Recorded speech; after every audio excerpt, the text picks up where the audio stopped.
كثير من قضايا هذا العنوان. بارك الله فيكم. بسم الله الرحمن الرحيم. الحمد لله رب العالمين، والصلاة والسلام على رسول الله الأمين وعلى آله وصحبه أجمعين. يقول الله سبحانه وتعالى: إنما المؤمنون إخوة. والناس عموما إما أخ لك في الدين أو نظير لك في الخلق، وأقام الله سبحانه وتعالى ميزان العدل بين هؤلاء وهؤلاء، فهنالك علاقات تربط المؤمنين تقوم على المحبة وعلى النصرة وعلى النصح وعلى التقويم وعلى أن يسددوا بعضهم بعضا، فالمؤمنون والمؤمنات بعضهم أولياء بعض، يأمرون بالمعروف وينهون عن المنكر. وهنالك علاقات تقوم أيضا بينهم وبين غيرهم، وغيرهم إما أن يكونوا كفار أهل ذمة يعيشون بيننا وهؤلاء أيضا لهم حقوق، وإما أن يكونوا كفار معادين لدين الله سبحانه وتعالى ومحاربين له، فلهم أيضا أحكام. ولكن ما يهمنا هنا هو الخصومة والهجران عند المسلمين.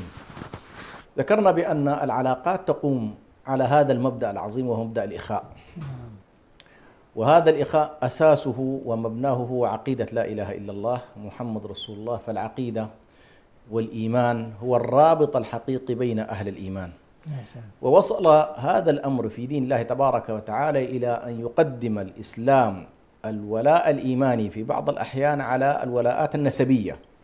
فمثلا قطع الله سبحانه وتعالى الولائج والعلائق المتعلقة بالتوارث والميراث مثلا بين الكفار أي اختلاف الأديان. فأنت أحيانا يكون لك أخ في النسب ولكنه من الكافرين، فقطع الله تبارك وتعالى التوارث بينك وبينه، بينما لن تجد قطيعة قائمة بين من تقوم علاقة الإيمان به. فهذا عقد كما يقولون عقد لازم، عقد لازم ما دام هو مرتبط معك بلا إله إلا الله، فهو أخ لك في الدين. والآية على سبيل الحصر والقصر ذكرت إنما المؤمنون إخوة، ثم أعقبها بقوله فأصلحوا بين أخويكم. هذه العلاقات الأخوية قد تحصل فيها خصومات، قد يحصل فيها هجران، قد يحصل فيها عدوان، قد يحصل فيها ظلم. فالله تبارك وتعالى عند الخلاف أمرنا بأن نقوم بالإصلاح بين المتنازعين أو بين المتخاصمين. وبطبيعة الحال الحياة البشرية فيها هذا النوع من الخصومات، في هذا النوع من العداوات، فيها هذا النوع من التجرع على هذه العلاقة الإيمانية. فيحصل، وأسبابها كثيرة، قد تكون هنالك أسباب نفسية، وقد تكون أسباب ثقافية، وقد تكون أسباب أحيانا اجتماعية، قد تكون أسباب اقتصادية. المهم هي جملة من الأسباب يقع بين المؤمنين بسببها الخلاف، ويقع بسببها النزاع، وقد يتطور هذا النزاع وهذه الخصومة إلى ما ذكرنا من قضية الهجر. والهجر هو عملية البعد والابتعاد من العلاقة الحميمية، العلاقة الأخوية بينك وبين أخيك المسلم. فعلى كل الوصف الصحيح للعلاقات بين المؤمنين هو علاقة أخوية. والعلاقات الأخوية هي علاقات لازمة تقوم على الحب، تقوم على العدل، تقوم على المودة، تقوم على التناصر، تقوم على التناصح إذا رأيته مخطئا أن تنصحه، تقوم على أن تأخذ به إذا رأيته في طريق خاطئ بناء على قضية الأمر بالمعروف والنهي عن المنكر. وبالتالي هذا هو الأصل الذي يجب أن نلتزم به، ونحاول إن شاء الله أن نحرص عليه قدر المستطاع. وبالتالي ما يحدث من قطيعة، ما يحدث من خصومة، فهو خروج عن هذا الأصل. لا بد أن ننتبه إلى أن الأصل هو ما ذكرنا، وأي شيء آخر فيه خصومة، فيه قطيعة، فيه كذا، ولها أحكام إن شاء الله ممكن أن نتناولها في داخل الحلقة إن شاء الله. نعم، أحسنتم، بارك الله فيكم على هذا الاستهلال وهذا البيان. حقيقة إذا عرف كما يقال عرف السبب بطل العجب. العلاقة هذه التي وشائجها وأساسها هذه الأخوة الإسلامية والأخوة الإيمانية، الحقيقة قد يكون من المفيد أن نعرف هنالك بواعث يمكن أشرتم إليها على عجل، أن نعرف بواعث ما يعكر وما يخلق الخصومة، سواء كانت ذاتية من الأشخاص أنفسهم أو خارجية. حتى الفهم لهذا البواعث ربما إن شاء الله يساعدنا في العلاج. جزاكم الله خيرا. نعم، إجمالا أنا ذكرت بأن الدوافع قد تكون مثلا دوافع لها علاقة بالشخص في شخصيته، في طبعه، في تربيته، في نشأته، في بيئته. فمثلا جزء مما يسبب الخصومات بين الناس سرعة الغضب. أحيانا يكون في شخص غضوب لا يحتمل الآخر، وبالتالي هذا سبب من الأسباب. قد يكون شخص والعياذ بالله حسود، وهذا أيضا وارد، فالحسد يحمل أيضا على الخصومات. قد يكون بعض الأشخاص تغلب فيهم صفة المنافسة غير الشريفة، وهو أنه يغلب أنه إذا رأى شخص بدل أن ينافسه منافسة كريمة شريفة يقوم ب أن يجعل من هذه المنافسة بدل أن تكون منافسة يحولها إلى عداوة، فتظل أيضا هذه. إذا جئنا إلى البيئات أيضا لها دور كبير جدا في هذا الجانب. فمثلا أو قبل البيئات نأتي إلى من الأسباب الخاصة أيضا قضية الجهل. يعني الجهل بأحكام الله، الجهل بأحكام الشريعة، الجهل بأحكام الأخوة، ماذا يجب علي تجاه أخي المسلم، هذه كلها الجهل بها وبمقامها وبطبيعة العلاقات البينية وما يترتب على هذه العلاقات من أجر، كل ذلك يؤدي إلى أن الإنسان يقع في هذا النوع. مثلا لما يدرك الإنسان قول النبي صلى الله عليه وسلم، هنا نلاحظ يربط النبي صلى الله عليه وسلم بين العلاقات الجيدة اللي هي قائمة على الحب في الله سبحانه وتعالى وبين الجنة والإيمان.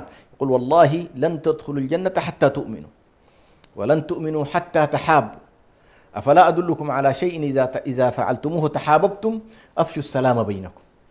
فهؤلاء الذين يدخلون في الخصومات لن يكون بينهم سلام، لأنه سيحصل الهجر وسيحصل القطيعة وكذا. وبالتالي أوجدوا القطيعة فترتب على ذلك غياب المحبة. غياب المحبة يكون معه غياب الإيمان، غياب الإيمان يكون معه غياب الجنة. هكذا رتبها النبي صلى الله عليه وآله وسلم. وكذلك عندما يجهل الإنسان مخاطر القطيعة والخصومة اللي تسماها النبي صلى الله عليه وسلم الحالقة، اللي هي فساد ذات البين. أفلا أخبركم بالحالقة، أو النبي صلى الله عليه وسلم فساد قالوا ما هي؟ قال فساد ذات البين. فإن فساد ذات البين هي الحالقة، لا أقول تحلق الشعر ولكنها تحلق الدين. إذن أنت أمام الجهل بهذه العلاقة، عدم المعرفة بخطورة الخصومات، عدم المعرفة بما تؤدي إليه من إشكالات، هذا يؤدي أيضا إلى أن الإنسان يستسهل هذه الحالة. أيضا هنالك موضوع التعصب أيا كان شكل التعصب. أحيانا بعض الناس تعصب لمذهب، تعصب لرأي، تعصب للقبيلة، التعصب الشديد للمصلحة الذاتية والأنانية المفرطة، هذه كلها تؤدي أيضا إلى أن الإنسان لا يتنازل بأي شكل من الأشكال لأخيه الطرف الآخر. هنالك أيضا العادات السيئة في بعض المكونات الاجتماعية والقبلية، إنه والله تجد أن يقلدون بعضهم البعض في الخصومات. فإذا أنت مثلا دخلت في خصومة مع فرد، فإن هذه المجموعة الاجتماعية تتعامل كلها بمنطق انصر أخاك، حالة واحدة، انصر أخاك ظالما أو مظلوم بالمعنى الجاهلي. فكلهم خاصمت شخص يخاصمونك جميعا، هذه أيضا واحدة من الإشكالات. فموضوع الخصومات فلها علاقة بالبيئات، لها علاقة بالتربية، لها علاقة بالنمط الاجتماعي، لها علاقة بالثقافات القبلية والاجتماعية، هذه كلها تجد. أيضا أحيانا قد تكون الأسباب أسباب ذات طابع اقتصادي ومالي، فبعض الناس يكون بيناتهم علاقات مالية فيقع بينهم التظالم.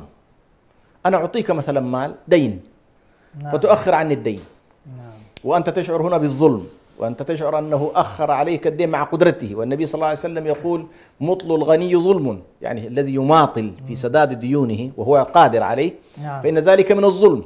فهذا أيضا يوقع بطبيعة الحال. فهذه أسباب ذات طابع، وكثيرا ما تقع أحيانا في التجارات، أحيانا وخصوصا عند من يجهلون أحكام الشريعة الإسلامية في المعاملات المالية، تقع بينهم الخصومات بسبب جهلهم بأحكام الله. لكن إذا كان والله هم يعلمون أحكام الله في البيع والشراء والعقود والهبات وكذا، لن تقع بينهم إشكال، لأنه في الناس يرتضون حكم الله سبحانه وتعالى، أو يعودون إلى من يفتيهم في حكم الله في المسألة. وهذه أيضا نوع من الأسباب. أحيانا تأتي قضية الغرور والتعالي والكبرياء والقطرسة، وهذه غالبا ما تقع بين المكونات الاجتماعية والقبلية. فبعض الناس يرى هو هكذا، يرى أنه والله قبيلته هي فوق الجميع، مكونه الاجتماعي فوق الجميع، فيتطاول على الآخرين. طبيعي أن الآخرين لن يستسلموا لك، مش كده؟ كل إنسان يرى نفسه بأنه والله هو الأفضل وهو الأنقى وهكذا.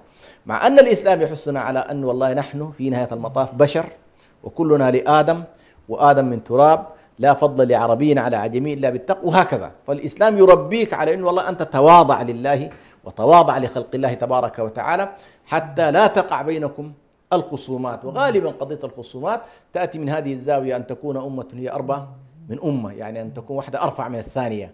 يقع بين الشعوب ويقع بين القبائل، يقع بين الأمم، في أنه والله كل أمة تريد أن تكون أعلى من بقية الأمم وتطغى عليهم، كما نراه اليوم في أمم الكفر في محاولاتها على العدوان على أمة الإسلام. فهذه أيضا من الخصومات. على كل حال خلينا نحن الآن في دائرتنا الدائرة الإسلامية نتكلم عن أنه الله تقع الخصومات بينهم. أيضا من الأسباب التي تؤدي إلى الخصومات طرف في النص، طرف السيء شيخنا اللي ينقل، اللي هو النقل من النمامين أهل الغيبة وأهل النميمة نعم هذا أيضا. لكن أيضا خلينا نقول في إطار أيضا ما يتعلق بالحالة الشخصية، عندنا سوء الظن. كثيرا ما تقع الخصومات بسبب سوء الظن، كثيرا ما تقع الخصومات بالتجسس، كثيرا ما تقع الخصومات بالتحسس، أنك تريد أن تبحث وتتعرف على خفايا ما أخفى الله عليك وما أخفاه عنك الطرف الآخر. هذه كلها عوامل وأسباب تؤدي بنا في نهاية المطاف إلى أن نقع في هذه الخصومات التي هي في النهاية قطع لما أمر الله به أن يوصل. فأمر الله عز وجل أن يكون الوصل بين أهل الإيمان وليس القطع، أن يكون المحبة وليس الكراهية، أن يكون التعاون وليس التنافر، وهكذا. فأنت عندما تقع في هذا حتما وقعت فيما في قطيعة ما أمر الله به أن يوصل، مقترن بالفساد دائما. الذي قطع ما أمر الله به أن يوصل يقترن بالفساد في الأرض. نعم، بارك الله فيكم حقيقة على يعني هذا التوضيح وبيان هذه الأسباب التي تؤدي إلى يعني هذه الآفة من الخصومة وما شاكلها. ونحن حقيقة نواصل في هذا الموضوع، وما دام اتضح لنا يعني هذه الأسباب، قد يكون من المفيد أن يعني لنتصور أن الخصومة وقعت وحصلت بين أخوين تجمعهما أواسر كثيرة ودين وقربة ربما، ويعني حتى الخصومة داخل الأسر شيخنا أصبحت يعني حقيقة بعض الناس يستهين بها، وبعض الناس يقول مثلا إلى يوم الدين أنا لا أكلمك، وقد يكون بينهم يعني حتى في إطار الأسرة الواحدة أخوان أو يعني ما يجمعهم كما أسلفتم من الرحم ومن أيضا الدين. كيف هو الموقف الشرعي عند حدوث يعني هذه الخصومة؟ ما الذي يعني الإسلام دلنا إليه لنجعل هذه الخصومة في إطارها يعني الطبيعي نعالجها من الطرفين؟ وما أيضا المسموح أيضا كما في حد يرفع يعني مثلا حرارة الخصومة، ما المسموح للمعالجة من الهجر المحدد اللي يعني يكون مؤدي لحصار هذه الإشكالية وهذه الخصومة؟ بارك الله فيكم. أول موضوع أنا ذكرت قضية الخصومة وكون خطورتها وأسبابها وما تؤدي إليه من فساد بيني، ولذلك الشريعة جاءت لمعالجة هذا النوع. وهو النهاية أن الناس بشر، نعم، والبشر يخطئون يعتدون يتجاوزون على بعضهم، ولكن سبحان الله هذا الأصل الخروج منه لا يكون إلا لضرورات كبيرة. نعم. ومثلا قد يكون هنالك هجر مطلوب للإصلاح، نعم، ولأنه الهجر إما أن يكون هجرا دنيوي وإما أن يكون هجرا دينيا. طيب الهجر الديني هو أنك ترى شخص فاسد، شخص يقع في المحرمات، نصحته ذكرته حاولت أن، هذا بطبيعة الحال يجب أن تسلك معه كأسلوب إصلاحي. نعم. لبالك هنا كأسلوب إصلاحي وليس كما يتصور كثير من الناس، كأسلوب إصلاحي تقوم بهجره، خصوصا إذا كان مما ينفع معه الهجر. وهذا لا يقع إلا بين عناصر تجمعهم خصوصيات، أصدقاء، أصحاب، زملاء دراسة، زملاء عمل، إلى غير ذلك. فمثلا عندك صديق وأنت في مجال تجاري مثلا، ويقوم هذا الصديق بمعاملات غير شرعية أو بمخالفات تؤدي إلى إشكالات في المجتمع، كأن يبيع المخدرات أو يتعامل في الخمور أو غير ذلك من المعاملات، وأنت تدرك ذلك وقريب منه، نصحته ذكرته بحرمة هذا الموضوع كذا، يمكن هذا أن تجرب معه أسلوب الهجر. وهنا الهجر مفيد عندما يكون في بينك وبينه معاملات مالية، ويشعر بأنه والله توقف العلاقة توقف الدعم وتوقف التمويل من طرفك تجاهه إذا كان مستفيد منك يؤدي إلى أنه سينفر وسيتأثر وضعه فيقلع عما وقع فيه، فيكون الهجر هنا مفيدا. لكن بعض الناس طبعا يتصور بأن مطلق الهجر مفيد، ولعل المشايخ العلماء نبهوا إلى أن والله ليس كل هجر مفيد. كما يهجر مثلا شخص عادي جدا يقول لك والله أنا هجرت الرئيس أو هجرت العالم الفلاني، الهجر لابد أن يكون فيه تكافؤ، يكون فيه تأثير. لكن في نوع آخر من الهجر لا يتطلب الندية ولا يتطلب أن أنا أنظر إلى مسألة الإصلاح فيه، وهو أن تهجر اللحظة التي يقع فيها المنكر. مثلا ترى أناس يخوضون في آيات الله، يستهزئون بها، يستهترون بالقرآن الكريم، يستهترون بالنبي صلى الله عليه وسلم، وأنت ليس أمامك إلا إما أن تأمرهم وتنهاهم فيقلعون، وإما أن تغادر. فهذا لا يمكن أن تقول والله أنا سأظل معهم إلى النهاية، لا، هذا هجر واجب، لا بد أن تهجر المجلس الذي يكون فيه هذا النوع من الأحكام أو من الأحوال. ده على مستوى الشأن الديني. يعني يجوز أن يهجر الإنسان المبتدع ويهجر أهل المعاصي ويهجر أهل الكفر إذا شعر بأن هذا الهجر قد يكون مفيدا، أو أن هذا الهجر أسلم لدينه وعرضه، يسلم دين عرضه. طيب نأتي إلى الهجر من النوع الثاني، وهو الهجر الدنيوي، الهجر الشخصي، لا علاقة له بالدين. أنت فقط حصل بينك وبين شخص ملاسنة، حصلت إشكالية وأمر دنيوي فقمت بالهجر. هنا الشريعة حددت لك، لأنه قد تكون أنت غاضب، حدد لك الشريعة 3 أيام أو 3 ليالي. لا يحل لمسلم أن يهجر أخاه فوق 3 ليالي أو فوق 3. إذن حددت الشريعة مدة زمنية، والله حكيم بعباده عليم بهم، أن ال3 أيام كافية لارتفاع أسباب الهجر. لماذا؟ هو شيء دنيوي. قال النبي صلى الله عليه وسلم بعد ذلك: وخيرهم الذي يبدأ بالسلام. قال يلتقيان فيعرض هذا ويعرض هذا، وخيرهم الذي يبدأ بالسلام. طبعا إذا كان التهاجر من طرفين، يعني هذه واضح أن التهاجر يكون من طرفين، فخيرهم الذي يبدأ بالسلام. لكن إذا كان والله هو من طرف واحد، فطرف حريص على أن يصالح وحريص على أن لا يهجر أحد، ولكن أنت نافر منه، فهذه قضيته على كل منفصل. لكن هذا الذي ينفر بعد 3 أيام فإنه وقع في وقع في مخالفة النبي صلى الله عليه وآله وسلم، وبالتالي ستكون هناك محظورات على كل مترتبة على هجره. وقد يكون كما تفضلت هذا الهجر قد يكون لصديق، قد يكون لأخ، قد يكون لواحد من الأسرة، واحد من الأرحام، فينتقل الأمر من الهجر المشروع إلى الهجر الممنوع. الهجر ما بعد 3 أيام ليس لك فيها رخصة. ما بعد 3 أيام ليس لك فيها رخصة، فأنت وقعت مباشرة في قطيعة الرحم وعدم وصلها. والله تبارك وتعالى أمر الأرحام أن توصل، أمرنا بصلة الرحم. فإذا قمت بقطيعة، طبعا ده أعظم أنواع الهجر، هو أن تهجر الأقرباء، أو تهجر أخوانك، أو تهجر والدك، أو تهجر والدتك. يعني هذه إشكالاتها طبعا أكبر من الهجر الذي يكون بين عموم المسلمين، لأن هؤلاء حقوقهم أوسع وأكبر من غيرهم. نعم، بارك الله فيكم فضيلة الشيخ. حقيقة على المستوى يعني المجتمع والأمة، ما حقيقة أشد حاجة يعني خاصة في مثل أوطاننا وعموم أوطان المسلمين، ما أشد يعني الحاجة يعني حقيقة نبذ الخصومات والنزاعات، خاصة يعني ونحن شيخنا نعيش واقع فيه ضعف، فيه تشتت، فيه حقيقة يعني اليوم غلبة لمن يعادينا يعني في مجتمعاتنا وفي غيرها. فنريد حقيقة يعني أن تنصح المسلمين عامة إلى نبذ الخصومات والشحناء والبغضاء فيما بينهم، ونشر ثقافة التسامح والمحبة والألفة. بارك الله فيكم. يقول الله سبحانه وتعالى: يا أيها الذين آمنوا اتقوا الله حق تقاته ولا تموتن إلا وأنتم مسلمون، واعتصموا بحبل الله جميعا ولا تفرقوا.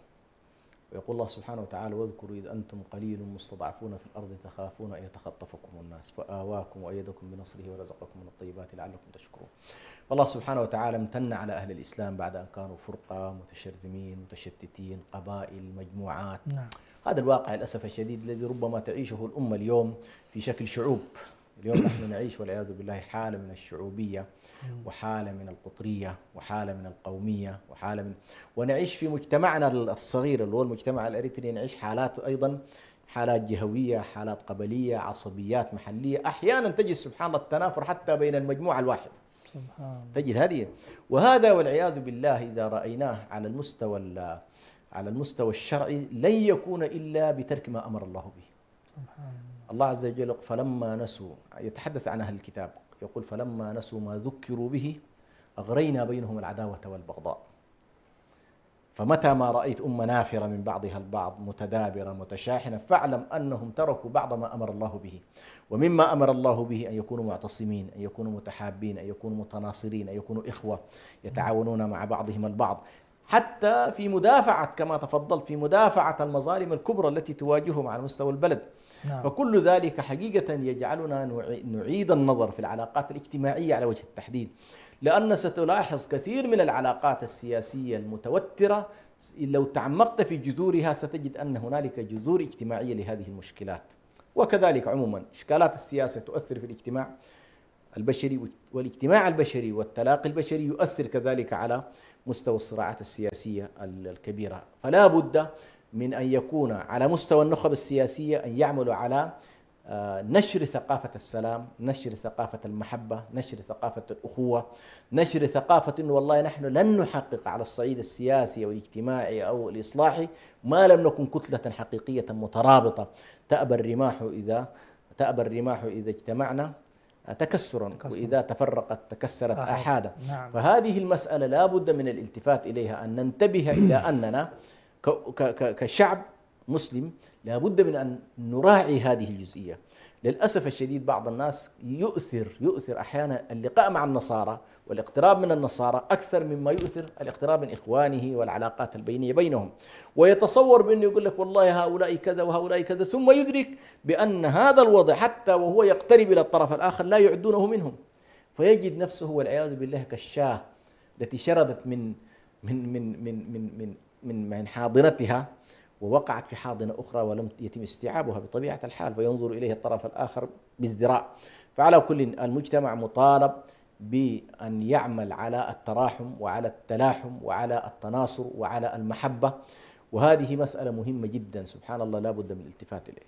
نعم جزاكم الله خير. حقيقة الحديث يعني يطيب، ويعني في واقعنا المعاصر فضيلة الشيخ الآن يعني هذه الوسائل يعني وأثرها كيف يمكن يعني حقيقة يعني البعض يتخذها منبرا يعني سهلا بعيدا عن التقيد أو الوازع أو اللي ما يعني يحكم الضوابط، ويعني فتجدها أصبحت ساحة يعني حقيقة لنشر يعني الأحقاد وتوسيع دوائر الخصومة بين الناس. نصيحتكم لهؤلاء فضيلة الشيخ، وكيف يعني حقيقة أن نجعل هذه المنابر منابر خير وإشعاع ونشر المحبة، نشر التسامح، نشر الألفة بين المسلمين اليوم وهم في أشد الحاجة إلى يعني هذا الجانب وتقويته؟ طبعا المنظومات القيمية القيمية للمجتمعات المحافظة إما أن يتم غرسها من خلال التربية الدينية، نعم، وإما أن يتم كذلك غرسها من خلال القيم الاجتماعية والقبلية. للعلم حتى نكون أيضا منصفين، القبائل أحيانا تجدها تغرس من القيم خلاف ما نتصوره. يعني بعض الناس يحاول أن يهاجم القبيلة وكأن القبيلة كلها شر، بينما رأينا كثير من الشباب عندما تخلى حتى عن القيم القبلية. القيم القبلية للعلم تأمرك باحترام الآخر، يا سلام، بإكرام الضيف، جدا، بتقديره، بالظهور بأنك أنت في النهاية تمثل مكونك بشكل إيجابي وليس بشكل سلبي. خرجنا نحن الآن كما يقولون إلى الحداثة ونحن لم نتحلى بقيمها. يعني الحداثة نفسها الذين الآن مثلا أوروبا مثلا هنالك منظومة من القيم تخلقوا بها، إن والله يحترم الآخر كإنسان بغض النظر عن دينه أو قبيلته، يحترمه ولا يحاول أن يسيء إليه، يحترم القانون، يحترم السلطة التي تقوم عليه. بالنسبة لنا الوضع أوسع من ذلك، فأنت ابتداء تخاف الله فيما تقوم به، ليست قضية إنه والله في قانون في كذا يلاحق، فتخاف الله ابتداء. نعم. ثم أيضا تقدر الأخ الإنساني، هذا الأخ الذي أنت في البيئة القبلية البيئة المحافظة ستجد أن هنالك مجموعة من الأعراف تجعلك تحترمه ليحترمك. للأسف الشديد لاحظنا في الآونة الأخيرة كثير من الشباب خرج من هذه المنظومة المحافظة، نعم، ولم يتربى التربية التي تؤهله للتعايش مع إخوانه من المكونات الأخرى. فعندما تخرج الآن مثلا تنظر إلى السوشيال ميديا بشكل عام في ساحتنا الشبابية، تجد هنالك أشياء حتى أنك تتساءل أين تربى هؤلاء؟ وين تربي؟ يعني لا يعقل إنه والله ما يكون الحد الأدنى. يعني أحيانا كنت أفكر إنه والله معقول وصلنا إلى هذا المستوى من القبح، من الشتائم، من الإساءات، من التطاول، بأنك تتجاوز الشخص إلى أمه وإلى أبيه وإلى قبيلته وإلى إقليمه. هذه إشكالية كبيرة جدا لا بد من النظر إليها.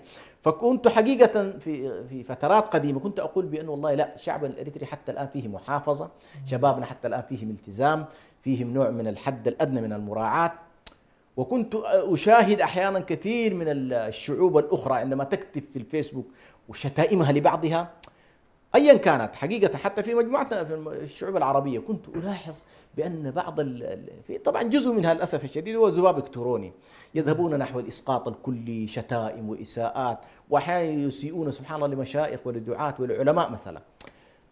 لا، كنت أظن بأن حالتنا أفضل، لكن للأسف الشديد لما خرجنا خرجت الناس الآن مجموعات إلى التيك توك على وجه التحديد، لا الأمور سيئة جدا.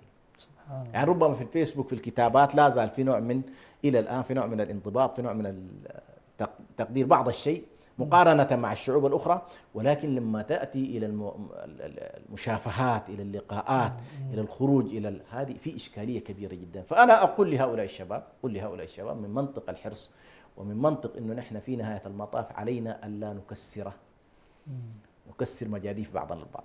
نعم. يعني مثلا أديك مثال، شخص مثلا والله اختلف معك سياسيا، الشعوب الواعية تفرق بين الخلاف السياسي وبين الإسقاط المجتمعي في أشياء لا تنسى.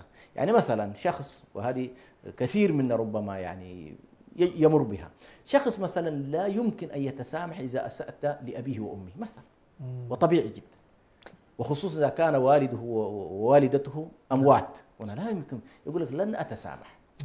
فأنا أقول للشباب خوضوا السياسة بخلافاتها، بإشكالاتها، باتفاقاتها، مع أن الله سبحانه وتعالى أمرنا في كل ذلك بالاعتصام، أن نحدد مصالحنا الكبرى، والشريعة حددت لنا ما هي المصالح الكبرى التي نحن يجب أن نتمسك بها، والحالة الوطنية اليوم تقريبا تحدد لنا ما هي المصالح الكبرى التي يفترض أن نتمسك بها كمكون مسلم. ولكن أقول فرقوا بين الإشكالات السياسية والخلافات السياسية والاصطفافات السياسية، واتركوا الأرضية الاجتماعية سليمة. يعني خلي العلاقات الاجتماعية، وهذا سبحان الله على المستوى الشخصي يمكن أنا أقول كتجربة ما أفادنا سبحان الله في كثير من مسيرتنا، أن الإنسان قدر يميز بين الشأن الاجتماعي والشأن السياسي. يا سلام.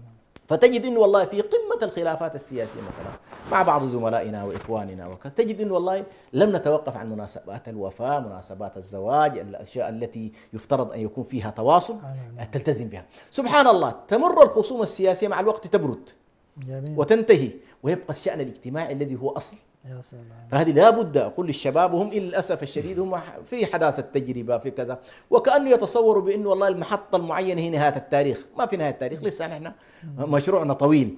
وبالتالي لا بد أن يستفيدوا ممن سبقهم من آبائهم، من أعمامهم، من القادة الذين خاضوا هذه التجربة من قبلهم، يدركوا بأنه والله كثير من المحطات التي تتصور بأنه هذه محطة فاصلة هي ما فاصلة، هي محطة من المحطات، ولكن الفصل الحقيقي هو كيف تستطيع أن توجد مسارا إيجابيا تلتقي فيه مع إخوانك. والسياسة أحيانا أنا أعرفها بعلم الفروق.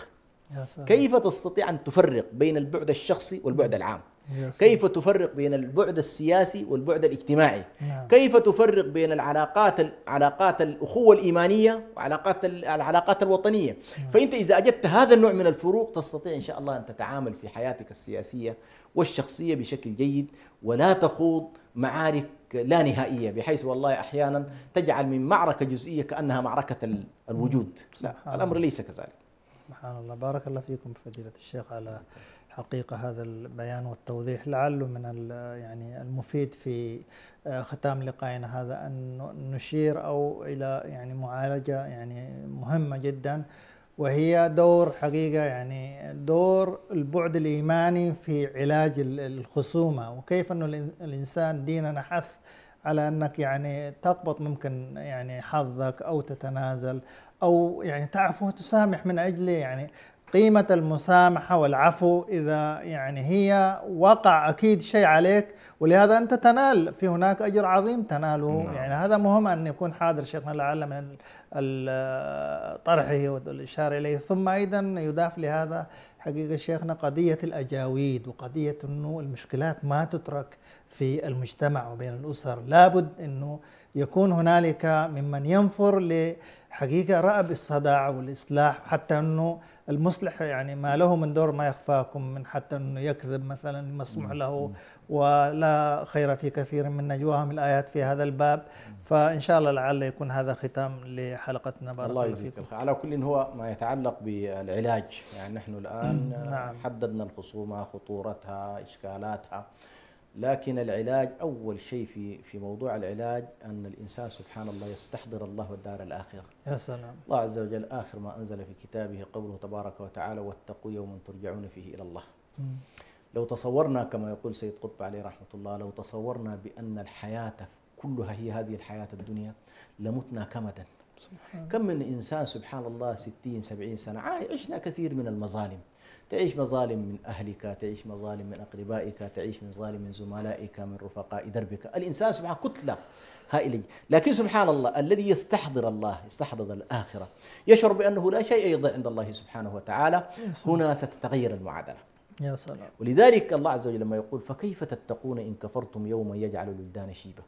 يعني أنت إذا كان ما استحضرت الآخرة، ما استحضرت موازين الآخرة، ما استحضرت حسنات الآخرة، ما استحضرت العفو عند الله سبحانه وتعالى الذي هو يجزي فيه بلا حساب. الذين يعفون، ستجد أن الذين يعفون يقابلهم الله بالعفو، الذين يسامحون يقابل الله بالمسامحة. فأنت سبحان الله عندما تستحضر البعد الإيماني هنا أساس المعالجة. فأنا أقول لا بد إنه والله أن نعود إلى أصل وجذر الإصلاح، هو الإيمان بالله والإيمان بالآخر، وهو أصل الإيمان. الإيمان كله صحيح كثير منه، لكن جذره أن تؤمن بالله وأن تؤمن أن هنالك يوم آخر. هذا اليوم فيه حساب وفيه عقاب وفيه جزاء وفيه جنة وفيه نار، وبالتالي كل مسيرة حياتك ميزانها سيكون فيه. هذا أصل الإيمان. فالذي يستحضر هذا الجانب لن تجد هفواته كبيرة. هذا الجانب. النقطة الثانية التي أشرت إليها جزاك الله خير: إذا كان تخاصم المتخاصمان فما هو واجب الآخرين الذين هم خارج دائرة الخصوم؟ واجبهم فأصلحوا بين أخويكم. يا سلام. نعم. ما ترك الله تبارك وتعالى. يسألونك عن الأنفال قل الأنفال لله والرسول فاتقوا الله وأصلحوا ذات بينكم إنما المؤمنون إخوة فأصلحوا بين أخويكم. فلا بد من الإصلاح، أن تكون هنالك مجموعة تقوم بالمبادرات الإصلاحية. فالمجتمع المسلم لا يترك المتخاصمين إلى ما لا نهاية. يمكن أن يعطيهم الفترة، يمكن أن يتركهم 3 أيام، هذا كله وارد، لكن يجب أن لا يتمادى المتهاجران أو يتمادى من هم خارج دائرة الهجر، يتركون الناس. والمجتمع المسلم مجتمع مبادر، مجتمع يقوم فيه الناس بالأمر بالمعروف والنهي عن المنكر. فإن كان هنالك مخطئ فيقال له أنت أخطأت، أنت عليك أن تعتذر لفلان، فهكذا المجتمع يتساند في هذا الجانب. النقطة الثالثة: علينا أن ندرك بأن مخاطر هذه الخصومات وهذا الهجر على المستوى الشخصي قسوة ونفرة واكتئاب وفساد العلاقات الإيمانية، انطفاء نور الإيمان في قلب المسلم. ستجد أن هذه المسألة لأنها من الأشياء التي تقسو بها القلوب، ستجد أن سبحان الله عقوبتها دنيوية. يعني تجد أنه أنت تحس بإشكالات الهجر في داخل هذه الحياة. فبالتالي لا بد أن الإنسان عندما يحصل يستحضر مباشرة هل هو في طاعة أم هو في معصية، آثار المعصية. إذا كان الهجر في ذاته معصية فإن الاستمرار والتمادي فيه والعياذ بالله قد يؤدي إلى سيئات العمل. والنبي صلى الله عليه وسلم كان يتعوذ من شرور النفس وسيئات العمل. سيئات العمل هي العقوبات التي ترد عليك بسبب الذنوب. فالمسلم يستحضر كل ذلك ويدرك بأن هذه الخصومات مضيعة للأوقات، مضيعة للذنوب، كما أخبر النبي صلى الله عليه وسلم: يقع بسببها الضغائن، وبسببها الحسد، ويقع بسببها الغيبة والنميمة والحديث البيني، ويقع في النهاية والإنسان والعياذ بالله إلى أن يكون من المفلسين. تدرون من المفلس؟ نعم. بحيث أنت والله وهبت كثير من حسناتك لهؤلاء الناس الذين تخاصمون. فكل ذلك إن شاء الله وغيره مما لم يعني تتح لنا فيه الفرصة لا بد من الالتفات إليه والانتباه حتى نكون إن شاء الله عند الله سبحانه وتعالى من المتحابين، لأن الله يوم القيامة يقول أين المتحابين فيه، أين المتآخين فيه، أين المتزاورين فيه.